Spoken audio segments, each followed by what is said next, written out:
মুসলমান দুটো জিনিসের কারণে পিছিয়ে, দুটো। এক হচ্ছে এডুকেশন, শিক্ষা, দুনিয়াবি শিক্ষা নেই। দ্বিতীয় নম্বর হচ্ছে দ্বীনি শিক্ষা নেই। এই দুটো জিনিসই মুসলমান পিছিয়ে, যার কারণে মুসলমান লাঞ্ছিত, অপদস্থ, মার খাচ্ছে, মুসলমানকে ব্যবহার করা হচ্ছে। তার কারণ হচ্ছে এদের কাছে শিক্ষা নেই, এডুকেশন না। যদিও কেউ শিক্ষা অর্জন করছে, যদি সে বেঈমান কাফেরের কোলে পৌঁছে যায় তো তার আদর্শ তার মতনই তৈরি হবে। বেশিরভাগ মুসলিম ছেলে বেঈমান কাফেরদের কনভেন্টে ভর্তি হয়ে নিজে বেঈমান কাফের হচ্ছে। আমাদের দেশে যারা হিন্দু দিকে গালি দেয় তাদের মতো অপরাধ আর মূর্খ পৃথিবীতে কেউ নাই। ভারতে যতগুলো ইসলামের দুশ্মন আছে একটাও হিন্দু নয়, সব মুসলমান। গুনে গুনে দেখলে তসলিমা নাসরিন মুসলমান ঘরের মেয়ে, জাস্টা সিনাইতুল্লাহ মুসলমান, সুবুই খান মুসলমান, জাবিদ ওয়াসিম রিজভি মুসলমান। সব কটা মুসলমান পাবেন। যতজন কোরআনের বিরুদ্ধে বলেছে, নবীজির বিরুদ্ধে বলেছে, ইসলামের বিরুদ্ধে বলেছে, সব মুসলমান, একটাও অমুসলিম। নূপুর শর্মা তো ও একটা ফালতু, ওর জ্ঞানই নেই নবীজি সম্পর্কে। এরা জ্ঞান অর্জন করে বলেছে নবীজির বিরুদ্ধে, ইসলামের বিরুদ্ধে জ্ঞান অর্জন করে বলেছে। কেন? প্রত্যেকটা মুসলমান নরনারীর জন্য ফরজ হচ্ছে দ্বীনি ইলম হাসিল করা। আপনার এই গ্রামে যদি সমীক্ষা করা হয়, 100 জনের মধ্যে 80 জন নয় 90 জন জানে না কোনটা হারাম কোনটা হালাল, কোনটা বেঁচে খাবো কোনটা বেঁচে চলতে হবে জানে না। মুখে জানে, আমলে জানে না। কি বুঝলেন? ফুটানি গাদা। ফাঁস কাতারে নামাজ পড়লে হবে না, মাথা ঠুকলে হবে না। মাথা পৃথিবীর সবাই ঠুকে, আপনিও ঠুকে দেন। সুদ খায় আর নামাজ পড়ে, কি লাভ হবে? চুরি করে নামাজ পড়ে, কি লাভ হবে? এই আমি কোনো রাজনৈতিক বক্তা নয়, কিন্তু দুঃখ কোথায় জানেন? ভোটের দিনে 17টা লোক মরে গেছে, 5টা মুর্শিদাবাদে। খুদার কসম করে বলে যাচ্ছি, আপনি প্রমাণ করান যে যতগুলো মুসলমান মরেছে একটাকে হিন্দু মেরেছে। যে বলবেন তার জুতোর মালা পরব, প্রমাণ করিয়ে দিলে। সব মুসলমানরা মেরেছে, মুসলমান মরেছে আর মুসলমান মেরেছে। কি বলবেন? মুর্শিদাবাদে 5 জন মারা গেছে, ভোটের বলি। মুসলমান মেরেছে, মুসলমান মরছে। কি বয়ান করব? কি দাওয়াত দিয়েছেন? জলসা করে কি হবে? দোয়া করে মৌলবীদের কি কাজে লাগবে? মুর্শিদাবাদের এতগুলো মৌলবী আপনাদিকে অনুরোধ করছে, লড়াই করো না, হিংসা করো না, বিদ্বেষ করো না। সবটাই আপনাদের মধ্যে সব। আমি গাড়ি নিয়ে আসছিলাম লালগোলা থেকে 5-7 কিলোমিটার আগে, R15 নিয়ে রোডের ওই পার থেকে ওই পারে যাচ্ছে 300 স্পিডে। আমার গাড়ি এত স্পিডে ব্রেক মারলো, টাচ হলে সে মরে যেত। তাকে বলছি, বাবা গাড়িটা আস্তে চালাও। কি হয়েছে? চলে যান। এমন শালা অকালে মরবে। কেন বলুন তো এটা বললে? শিক্ষা নাই, এডুকেশন নেই, অশিক্ষিত। যার কারণে এই ভাষাটা বললে, যার কারণে এই ভাষা বললে। বড় কষ্টের বিষয়। মুসলমান, অন্য কেউ লয়। আমাকে দেখছে টুপি দাড়িওয়ালা, আমার গাড়ি এমার্জেন্সি ব্রেক করলো, একটা মোটরসাইকেল এমার্জেন্সি ব্রেক করলো, কিন্তু তার পরোয়া নাই। সে বলছে আমি ঠিক করেছি। তো ওই রকম যদি মরে যায় কোনো দুঃখের নাই। ওই রকম ছেলে মরে গেলে আলহামদুলিল্লাহ, বেঁচে গেল সমাজ, কম বেঁচে যাবে।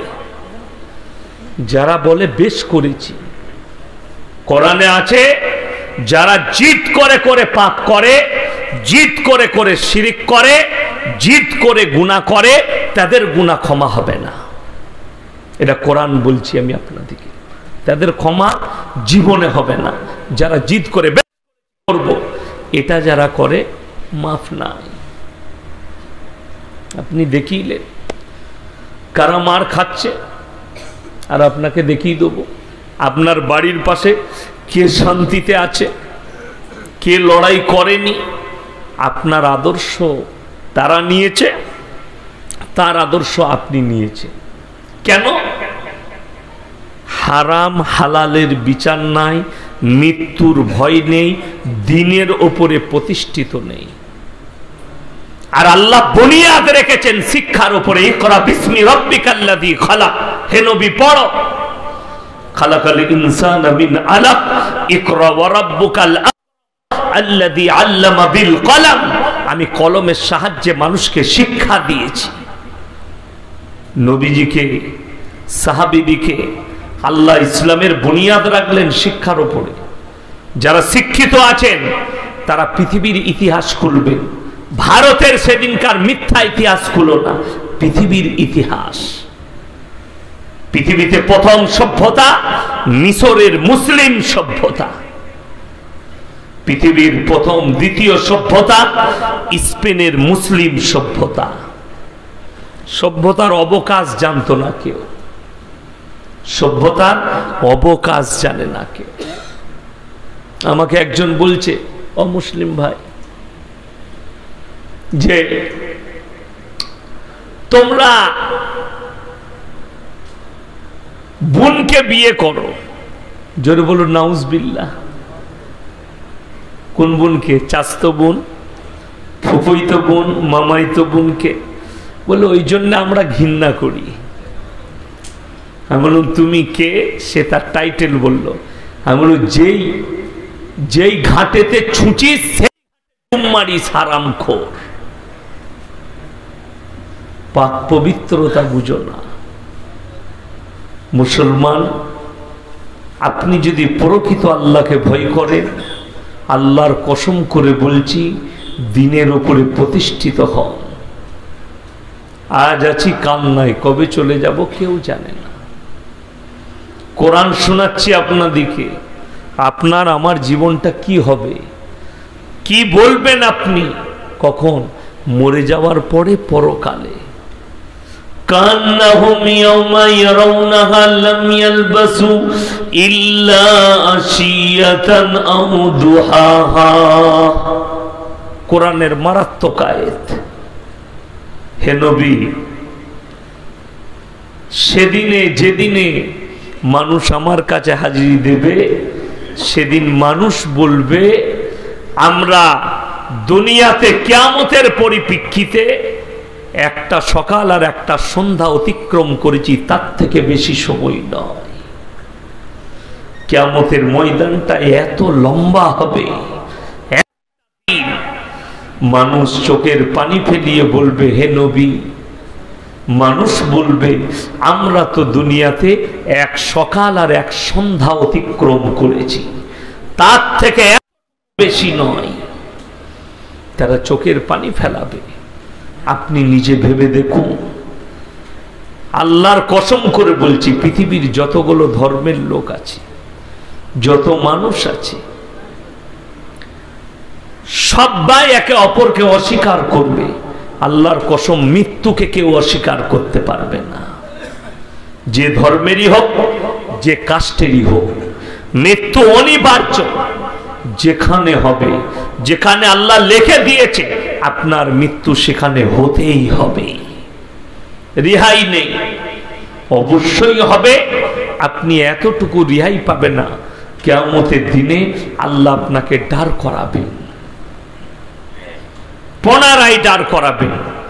মৃত্যু রাজা বাদশা যেই থাকুক, রেহাই কেউ পাবে না, মৃত্যু আপনাকে গ্রাস করবেই। কার পাওয়ার দেখছেন আর কি ভয় দেখছেন? কাকে ভয় খাচ্ছে? আপনার বিরুদ্ধে জাল বিছিয়ে ফেলেছে। আপনি এখানে শুয়ে আছেন এই গ্রামে, পাইকপাড়া নাম, তাই তো এই গ্রামটা পাইকপাড়ায় আপনার বিরুদ্ধে পার্লামেন্টে বসে ষড়যন্ত্র চলছে। यूनिफॉर्म सिविल कोड एक कानून मोदी जी की सरकार ने लाई है। एक देश एक कानून হবে। আর আমাদের দেশের প্রধানমন্ত্রী জি আরবে গিয়ে বলছে हम तो हमारे देश के मुसलमान, हिंदू, सिख, ईसाई एक साथ रहते हैं और अपना अपना धर्म पालन करते हैं। फिर यूनिफॉर्म सिविल कोड क्या है? एते मुसलमान घरे किछु बेईमान नेमो खराम तारा मीडिया सामने गिए बोलचे ये तो अच्छी बात है, हम तो देश के कानून को मानते हैं। तो हम लोग कब कहा कि हम नहीं मानते? देशेर कानून मानी। আল্লাহর কসম, যখন আমাদের অস্তিত্ব ঈমান খেলা করবে মৃত্যু নেওয়া যাবে না। জোরে বলুন ইনশাআল্লাহ। এটা মেনে নেওয়া যাবে না। তার মানে কি জানেন? তারা দলিল দিয়েছে एक एक मुसलमान 4-4 शादियां करते हैं, 4-4 शादियां करते हैं एक एक मुसलमान। শুধু এটা নয়, মুসলমানরা বিয়ে করে বউকে তালাক দেয়, ছেড়ে দেয়, বউয়ের উপরে অত্যাচার করে। मोदी जी पार्लामेंटे दाड़िए हमारे देशेर प्रधानमंत्री, आमी रिस्पेक्ट करी, सम्मान करी, बोलें मुसलमान लड़कियों के ऊपर बड़ा अत्याचार होता है। मेरे को दुख है, इसके ऊपर मुसलमान औरत के ऊपर जुल्म किया जाता है। हमारे देश के हमारे देशेर किछु मुसलमान तारा हाथ ताली मारले, अरे मोदी जी हमारे साथ है। मैं कह रहा हूं हमारे देश के कुत्ते मीडिया वालों को, जरा मोदी जी हमारे देश के प्रधानमंत्री से पूछ लीजिए, सर आपका बीबी कहां पर है? कतटा बुझते पारेनনি? मोदीजीर बीबी मोदीजीर काছে আছে না তার থেকে দূরে আছে? কথা বলে দূরে, নিজের কাছে লাইনি। আমরা তো বইয়ের গলায় হাত দিয়ে শুই গো। কি বলছেন আপনারা? কষ্ট তাদের লেগে। এই লালগোলার মানুষকে বলে যায় আপনি সকালবেলায় মাঠে যান, চাষ করেন, বাজার করেন, সারাদিন পরিশ্রম করে এসে রাত্রে বিবির সাথে খেয়ে বিবির গলায় হাত রেখে এক বিছানায় শুতে পাচ্ছেন, ফজরের সময় উঠে নামাজ পড়ে শুকর আদায় করবেন আল্লাহ, যে আল্লাহ এক বিছানায় বিবির সঙ্গে ঘুমিয়েছি। তা না হলে কলকাতায় যান আর দিল্লি বোম্বাই যান, যাদিকে বলছেন না স্ট্যান্ডার্ড, যাদিকে বলছেন তারা আধুনিক যুগে আছে, যারা বলছেন টাউনশিপে বাস করে শিক্ষিত বড় লোক দিকে দেখিয়ে দেবো টাউনে স্বামী মদ খেয়ে মেঝেই পড়ে থাকে আর বউ কুকুরকে নিয়ে শুয়ে আছে। এটা হাসি বলিনি আর বলিনি। বড় লোকদের মেয়েরা কি নিয়ে শুয়ে আছে? কুকুর নিয়ে। কুকুরের সাথে জিনা করে তারা। আপনি বিবির পাশে শুতে পাচ্ছেন সাথে, আপনি আল্লাহর কাছে শুকর আদায় করুন। আজকে জানেন একটা গরিব মানুষের ছেলে যদি কোনো মেয়ের সঙ্গে রিলেশনশিপ করে ধরা পড়ে যায়, বলবে এই ছেলেটা ধরা পড়েছে অমুকের সাথে। কিন্তু বড় লোক হলে বলবে রিলেশনশিপ। পেলি কোথায় বে ইংরেজিটা? পেয়েছে লন্ডনে। যারা মায়ের পাশে শোয়, যারা বোনের পাশে শোয়, যারা বিটির পাশে শোয়, তাদের কাছে পেয়েছে রিলেশনশিপ। আজকে সম্পর্ক বড়, কালকে শেষ। কিয়ামতের আলামত শুনে নেন। কি বেঈমান কাফেরকে বলবেন? কালকে আমি একজনকে দেখাচ্ছিলাম আমার মাদ্রাসায়, যে ফিল্মের একজন আর্টিস্ট, তার নাম হচ্ছে সানা খান। সে একটা মুফতিকে বিয়ে করেছে গুজরাটে। আমি গুজরাটে পড়াশোনা করেছি। তার নাম হচ্ছে মুফতি আনাস, বুঝলেন তো? এগুলোকে মুফতি বললে পাপ হবে আমার ভাষায়, আমার কাছে। কেউ মুফতি বলতে পারে, কিন্তু গুনাহ হবে মুফতি বললে। সমাজের স্কলার বললে গুনাহ হবে, কি বুঝলেন?